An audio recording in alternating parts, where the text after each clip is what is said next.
Mana demokrasi adalah bagaimana sesungguhnya adalah masyarakat sendiri yang melakukan pengawasan terhadap orang-orang kepala daerah yang mereka pilih. Ketika ada pesta demokrasi, ya mari ikut berpartisipasi. Edukasi ya, pendidikan begitu, pendidikan demokrasi, sehingga menambah wawasan, menambah pengetahuan, dan juga menambah keilmuan kita terhadap demokrasi maupun negara kita ini.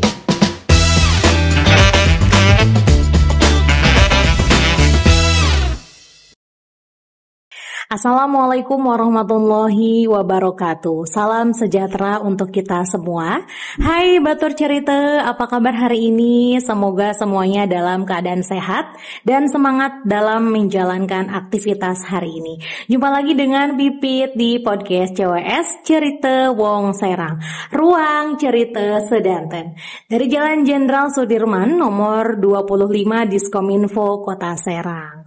Nah, sudah setahun berlalu sejak Pilkada 2024, tapi demokrasi nggak berhenti di bilik suara. Masih banyak hal yang dilakukan agar masyarakat makin melek politik dan sadar perannya dalam berdemokrasi. Hari ini Pipit nggak sendirian, tentunya ditemani dengan narasumber yang luar biasa. Hari ini tema kita adalah peran KPU dalam mendidik pemilih sepanjang tahun. Bersama KPU Kota Serang yang terus menjaga semangat demokrasi tetap hidup sepanjang tahun. Kita bahas bagaimana KPU mengedukasi masyarakat, termasuk pemilih pemula, perempuan, dan penyandang disabilitas, agar partisipasi semakin inklusif. Kita sambut Ketua Divisi Sosdikli Parmas dan SDM KPU Kota Serang, Bapak Ade Jahran, MPD. Selamat datang Bapak. Selamat datang Teh Pipi. Iya. Gimana Bang, kabarnya sehat? Alhamdulillah kabar baik, kabar sehat selalu ya. Alhamdulillah ya. Alhamdulillah. Ini pertama kali saya bertemu dengan Bapak Ade Jahran. Iya, saya belum pernah ketemu loh. Oh iya. Ini panggilannya Bapak Ade apa Bapak Jahran ya? Kak Ade juga boleh. Kak Ade, Iya. wih, pengen kelihatan muda aja. Saya anaknya Pak Ade lah. Boleh. Iya, boleh ya. Boleh. Gimana Pak kesehariannya untuk seminggu ini? Kita sehari-hari ya biasa, aktivitas sehari di kantor seperti biasa, normal seperti biasa, dan kita melaksanakan berbagai kegiatan yang ada di KPU Kota Serang. Itu aja ya. Gitu. Kalau untuk aktivitas di luar kerja tuh apa aja sih Pak? Ngapain aja kira-kira? Ya kalau secara pribadi ya biasa aja lah, saya kira di rumah seperti biasa, sebagai bapak rumah tangga ya.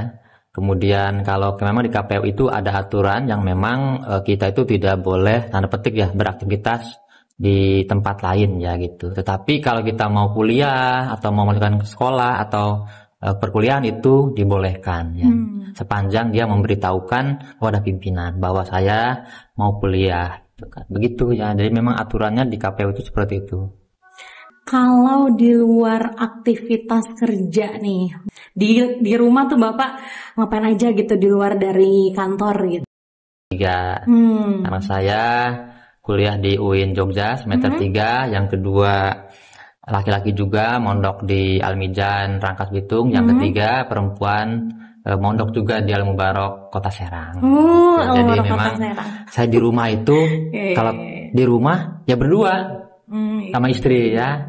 Istri kebetulan sekolah guru di SKH 01 Kota Serang. Jadi ketemunya ya sore atau malam. Gitu. Kita pagi-pagi bersama-sama berangkat, sore ketemu lagi di rumah. Ya begitulah tiap harinya begitu ya. Gimana tadi Pak perjalanan dari kantor ke sini gitu kan? 2 menit ya kita di kantor sini. Dekat ya, sangat dekat ya. Sama-sama Ciceri jadi. Nggak ada kemacetan. jadi memang bukan macet lagi, nggak macet sama sekali karena memang dekat ya. Ciceri bundaran ke Ciceri Sudirman ya dekat lah. Di KPU Kota Serang nih Bapak sebagai Ketua Divisi Sosdikli ya. Apa sih Pak Sosdikli? Sosdikli, Sosialisasi Pendidikan Pemilih Partisipasi Masyarakat dan SDM. Sosdikli Parmas SDM gitu. Jadi memang agak panjang gitu ya. Iya, agak panjang. Kira-kira begitu. Untuk tugas KPU sendiri apa ya Pak? Saya membidangi bidang itu dan dibantu oleh teman-teman Buka Subak, Bu Rati dan kawan-kawan. Itu yang pertama adalah bagaimana memberikan edukasi kepada masyarakat, kepada pemilih, bagaimana memberikan informasi-informasi terkait dengan kalau kemarin ya pemilu dan pemilihan ataupun pilkada. Nah sekarang pun sama, kita juga terus berusaha untuk bagaimana mendidik masyarakat, mendidik pemilih itu secara baik begitu ya. Pentingnya akan demokrasi, pentingnya akan bagaimana kita setelah pemilu dan pemilihan kemarin gitu ya. Nah, seberapa penting nih Pak? Kan sekarang kan sudah lewat nih Pak Oh ya. iya betul. Nah, apa sih pentingnya masyarakat gitu untuk memahami demokrasi gitu? Karena kan emang ini sudah lewat gitu. Betul. Iya. Kenapa kita demokrasi itu kan tidak dimaknai tidak hanya saat kita pencoblosan di TPS. Betul. Bukan hanya masyarakat berbondong-bondong datang ke TPS saat itu, bukan ya. Kalau itu hanya hari H, karena kita sebelum pencoblosan pun kita melakukan tahapan-tahapan, sederet tahapan yang memang cukup panjang. Kemudian plus hari H-nya itu pencoblosan. Nah, bagaimana setelah pencoblosan? Setelah kita datang ke TPS, Presiden sudah terpilih, DPR RI sudah terpilih, DPD sudah terpilih, kemudian ditambah dengan pemilihan atau pilkada juga semua kepala daerah sudah terpilih. Apa yang harus kita lakukan? Mana demokrasi ada bagaimana sesungguhnya adalah masyarakat sendiri yang melakukan pengawasan terhadap kinerja pemerintahan, terhadap orang-orang kepala daerah yang mereka pilih atau yang kita pilih. Seperti apa? Apakah memang janji politiknya sudah sesuai atau belum? Itu penting saya kira. Bagaimana pengawasan masyarakat itu terhadap kebijakan-kebijakan pemerintah, apakah sudah sesuai atau belum? Itu maknanya harus sampai ke sana. Sekali lagi bukan hanya maknanya sampai ke TPS selesai, tapi harus sampai ke 5 tahun periode pertama atau periode tersebut, periode wali kota ataupun gubernur selesai per 5 tahun itu, satu periode itu yang penting pengawasan di situ. Nah, jadi memang seperti itulah kira-kira maknanya harus kita lakukan. Dan disinilah pentingnya bagaimana kita mengedukasi masyarakat agar pentingnya untuk melakukan kontrol sosial terhadap kebijakan-kebijakan yang dilakukan oleh pemerintah. Nah, apakah dari KPU sendiri sudah lepas gitu, sudah lega gitu lewat dari demokrasi gitu? Secara normatif memang KPU sudah tidak ada tahapan pemilu maupun pilkada, tetapi sebagai lembaga negara dan sebagai lembaga mandiri nasional itu kita juga mempunyai kewajiban untuk bagaimana memberikan edukasi kepada masyarakat tadi. Kemarin kita juga sudah melakukan semacam sosialisasi pemilih berkelanjutan. Ini kebetulan ada KPU RI yang penyelenggaranya. Kita sebagai tuan rumah di sini kemarin di salah satu hotel di Kota Serang, kita itu memberikan edukasi kepada masyarakat, mengundang akademisi, mengundang pihak tertentu, termasuk anggota DPR RI. Artinya memang kita di situ memberikan pendidikan juga kepada masyarakat. Betul sekarang untuk pemilu maupun pilkada masih jauh, tetapi kita tidak boleh lupa, kita tidak boleh abai terhadap bagaimana kepentingan masyarakat untuk paham akan demokrasi, paham akan pemilu, paham akan pentingnya mencoblos gitu. Iya. Karena kalau dari logika, iya nakama tuh jadi KPU udah beres pilkada udah gitu, nggak ada kerjaan gitu ya kan. betul, ternyata betul. ada kerjaan Banyak. ya berkelanjutan gitu. Itu di tingkat di bidang sosialisasi. Jangan salah, kita juga sekarang ada namanya pemutakhiran data pemilih berkelanjutan. Jadi kita terus melakukan pemutakhiran data pemilih. Maksudnya apa?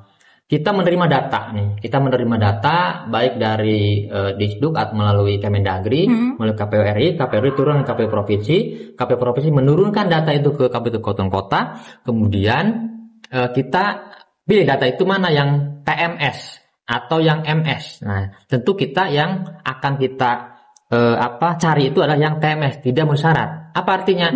Apakah mereka sudah meninggal? Apakah mereka juga udah berusia 17 tahun atau mereka TNI Polri yang sudah pensiun gitu ya, atau mereka yang tidak dicabut hak politiknya. Kita cari di situ, ada di situ datanya, udah ada semua. Nah, nanti kita kemarin kita melakukan pencocokan dan penelitian terbatas atau coktas ke kampung-kampung nama-nama itu ya. Kita serentak kemarin nanti bulan Desember kita mulai lagi coklas lagi untuk bagaimana agar yang masyarakat yang mohon maaf misalkan yang datanya si Fulan katakan meninggal atau meninggal tidak memenuhi syarat. Tetapi setelah kita datang ke rumahnya, mendatangi satu persatu, ternyata apa? Masih hidup, gitu. masih jag-jag, masih sehat. Begitu, Terus maksudnya apa itu? Nah nanti kita ketika ditemukan bahwa awal datanya dia meninggal, tetapi datanya masih hidup, otomatis kita MS kan. Artinya mereka MS itu memenuhi syarat sebagai pemilih. Jadi jangan jangan dicoret bahwa sudah meninggal. Manipulasi ya. Ya, jadi kita harus tanda petik ya, mencoret data tadi yang TMS menjadi MS. Tapi kan itu kan datanya langsung dari Pusat, ya betul. Kok bisa ya Pak ya? Bisa, mungkin ada laporan atau bagaimana kita nggak tahu. Tapi yang jelas, ketika karena kita tidak memenuhi tidak masuk ke ranah yang persoalan persyaratan di Dukcapil dan sebagainya, tapi kita menerima data itu kita cross check gitu. Dan secara pribadi kemarin dengan tim itu di Kecamatan Curug kan kita ada 6 kecamatan dibagi tim ya. Semua Kecamatan Curug, Serang, Olantaka, Tak-Takan, kemudian Kasemen dan Cipocok Jaya. Kita berbagi tugas di situ dan memang kita menemukan itu tadi orangnya masih hidup tapi di datanya sudah meninggal. Bahkan mereka ngaget begitu. Kok apa maksudnya nih saya dikatakan atau ini sudah meninggal gitu kan. Nah, itu perlunya kita mendata ulang di situ. Jadi penting gitu. Jadi keberadaan KPU juga sekarang walaupun tidak ada tahapan pemilu dan pilkada tetap bekerja. Tidak melupakan tupoksi kita gitu. Intinya seperti itulah ya. Gitu. Gitu sih. Terus untuk strategi KPU nih Pak dalam menjangkau segmen pemilih nih Pak ya untuk para pemuda, perempuan dan juga disabilitas itu bagaimana strateginya? Kalau kita bicara kemarin di pemilu dan pilkada itu kita sudah melakukan berbagai upaya ya. Upaya dalam arti kita melakukan sosialisasi tadi di segmen perempuan, segmen disabilitas gitu kan, segmen yang lainnya gitu kan, pemula dan sebagainya. Dan alhamdulillah semua pada respon baik sehingga kita partisipasi kita cukup tinggi ya di angka 82% itu. Jadi cukup bagus lah begitu ya. Kemudian ini hal-hal yang menurut saya bagus begitu ya. Nah kemudian itu kalau partisipasi 82 itu di pemilu ya, sementara untuk di pilkada itu di angka 75%-an, kurang lebih ya 75%-an itu. Jadi cukup bagus lah gitu. Makanya kita terus menerus melakukan itu. Nah sekarang pun sama, karena memang kita tidak tahapan, tentu kita juga tadi melalui kanal-kanal medsos kita gitu kan, kita juga melakukan sosialisasi itu. Nah ke depan kita juga akan mencoba untuk bekerja sama lah ya, sekarang juga dengan Kominfo begitu ya, cukup baik dan artinya nanti mungkin informasi disebarluaskan kepada masyarakat begitu ya. Kita juga ingin melalui radio-radio yang yang ada di Kota Serang gitu kan ya. Kita kan memahami bahwa memang karena tidak tahapan ini ya kita juga tidak ada anggaran untuk misalkan untuk masifnya itu. Tetapi sekali lagi anggaran dana bukanlah persoalan yang ada, tapi kita harus bergerak terus. Tupoksi kita harus memberikan pemahaman kepada masyarakat bagaimana pentingnya pemilih gitu ya. Makanya kita kemarin nanti juga akan bekerjasama dengan beberapa radio ataupun beberapa media yang memang sama-sama kita mempunyai visi yang sama, itu mengedukasi masyarakat itu. Nah tadi berbicara tentang disabilitas nih Pak ya. Nah itu berarti surat suaranya sudah memenuhi syarat ya Pak ya? Ya kalau disabilitas kita biasanya di TPS itu ada namanya braille gitu kan. Ada juga memang kita wanti-wanti ketika mau membuat TPS, kita lihat dulu data di situ ada disabilitas enggak. Kalaupun ada, apa disabilitasnya? Apakah misalkan tuna netra gitu kan, tuna rungu atau tuna daksa dan sebagainya. Kalau misalkan tuna daksa atau tidak bisa berjalan, maka kita harus memperhatikan TPS itu ramah untuk mendorong atau kursi roda ya, untuk mendorong pemilih. Itu kira-kira begitu. Kalau berarti kan untuk tuna netra ya, itu udah pasti. Makanya kita penting ketika kita ada di TPS, petugas kita KPPS itu harus mendata apakah ada tidak di situ pemilih yang memiliki disabilitas. Oh gitu ya, berarti pokoknya sudah sesempurna mungkin Betul, ya KPU betul, untuk betul. menyiapkan semuanya Betul. dalam bentuk Ya kita mengakui lah, walaupun kita sudah berusaha keras, sudah menurut kita optimal, tetap saja mungkin ada aja di lapangan ada aja lah kekurangan-kekurangan kita. Itulah mungkin manusia ya. Tapi saya kira kita tidak menutup mata itu ada kekurangan, tapi saya kira dengan berakhirnya pemilu pilkada kemarin ya kita sudah sukses lah ya, sudah sukses yang cukup besar, partisipasi pun cukup tinggi begitu. Saya kira ini menurut kita perlu diapresiasi, dan bukan KPU saja pekerjaan itu, tapi semua stakeholder yang ada, pemerintah daerah, TNI, Polri, LSM, mahasiswa, wartawan, dan sebagainya, itu semua berkolaborasi itu, kemudian bahu-membahu bagaimana untuk mensukseskan pemilu dan pilkada kemarin ya. Ini kerja bareng semua, jadi saya bukan hanya KPU yang bekerja, karena KPU hanya sebagai penyelenggara, hanya selaku lembaga yang membidangi teknis penyelenggaraan, tetapi kan semuanya bergerak, stakeholder bergerak semuanya untuk mensukseskan pesta 5 tahunan itu. Nah, sejauh mana nih Pak teknologi KPU nih Pak? Karena kan sekarang kan sudah zamannya digitalisasi ya Pak ya gitu, untuk bagaimana mendekatkan informasi kepedulian masyarakat gitu secara transparan. Ya, salah satunya ya mungkin dengan kita podcast di sini ya, saya kira kita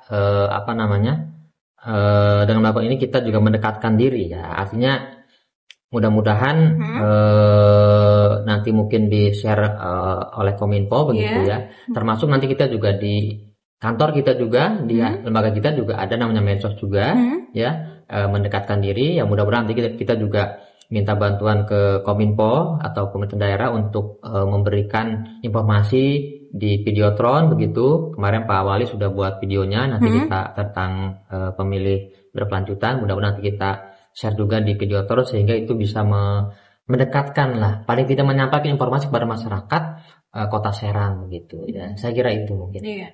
Untuk dalam konteks 2025 nih Pak ya, bagaimana KPU menjaga kepercayaan publik gitu tentunya untuk proses demokrasi di tahun-tahun selanjutnya. Ya, tentu kita ingin bahwa masyarakat percaya kepada lembaga KPU karena memang penyelenggara pemilu itu ada 3 lembaganya, KPU, Bawaslu, dan juga DKPP. Jadi kita selaku penyelenggara teknis tentu kita harus memberikan pelayanan kepada masyarakat.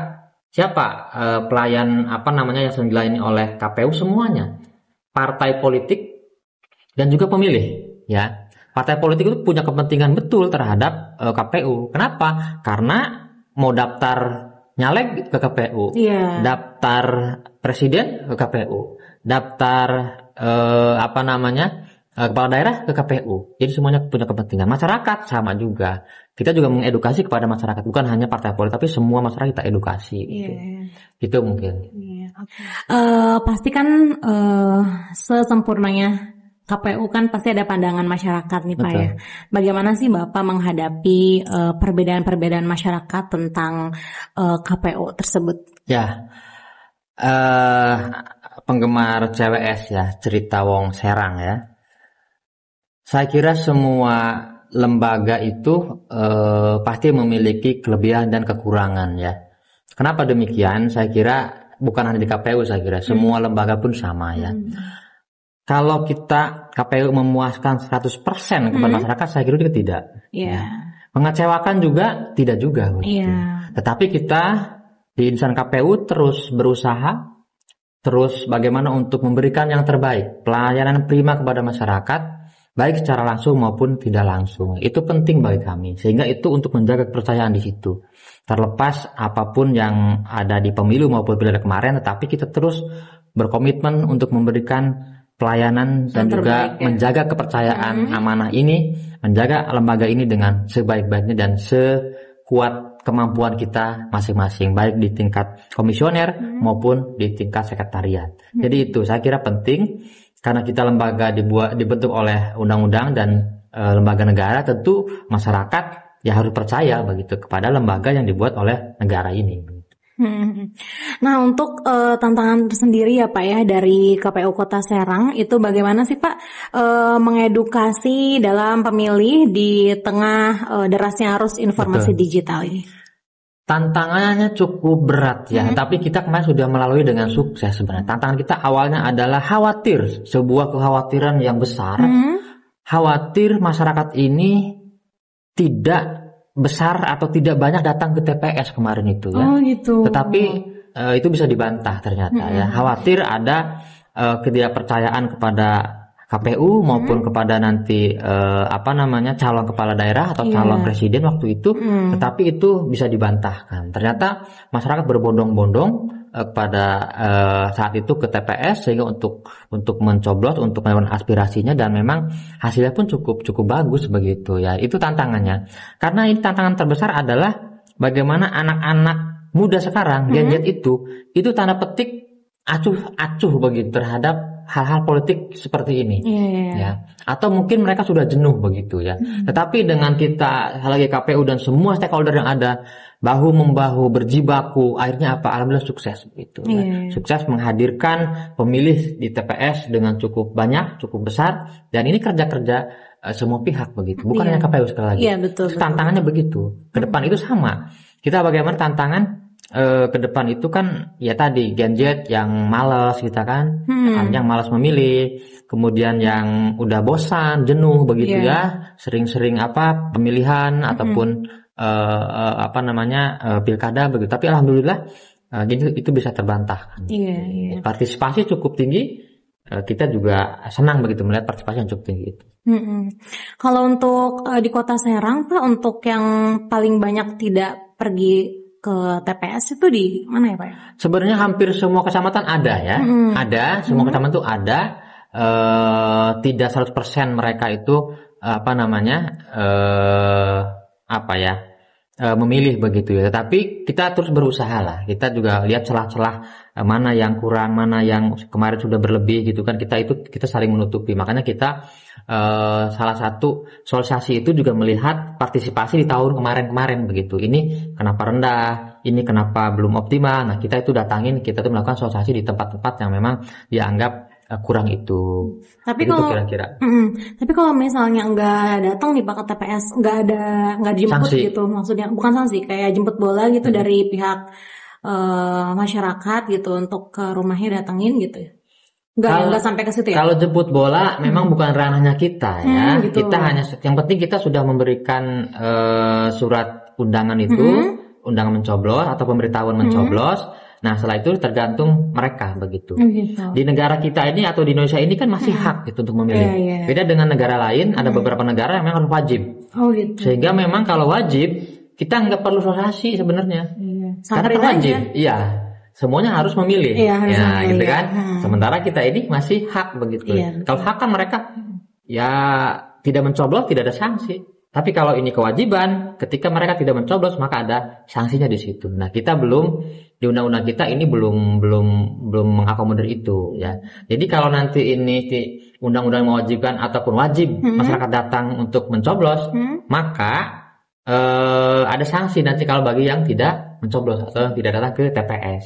Tapi sekali lagi ini kita masih masih hak begitu. Hak bebas aja orang ya mau nyoblos mau tidak. Gitu, tapi kita berikan edukasi yang penting. Pentingnya mencoblos, pentingnya pemilu, pentingnya pemilihan. Itu yang terpenting. Kita selalu memberikan itu ya.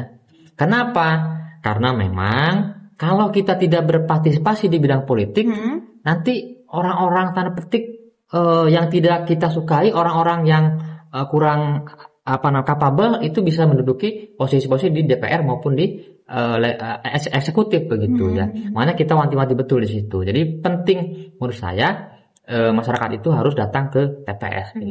Beda lagi sama yang di rumah sakit apa ya? Kalau di rumah sakit itu ada aturan main di situ. Oh gitu. Tetap itu harus kita akomodir sebagai warga negara. Kita penyelenggara wajib. Kemarin juga di rumah sakit ada TPS darurat atau TPS TPS khusus begitu. Ya di lapas juga ada TPS khusus. Di rutan juga ada. Jadi semuanya kita harus menjamin hak semua masyarakat itu harus kita jamin untuk berpolitik dalam hal ini memilih. Nah, apakah KPU ada kolaborasi gitu Pak dengan lembaga pendidikan ataupun komunitas ataupun yang lainnya gitu? Ya, selama atau sepanjang kemarin di pemilu maupun pemilihan kita selalu berkolaborasi, bahkan dengan pemerintah daerah. Dengan mahasiswa, iya. Pemuda, iya. Keagamaan, iya. Atau lembaga keagamaan juga iya. Perempuan, disabilitas, kita berapa kali tuh melakukan sosialisasi ke disabilitas ya.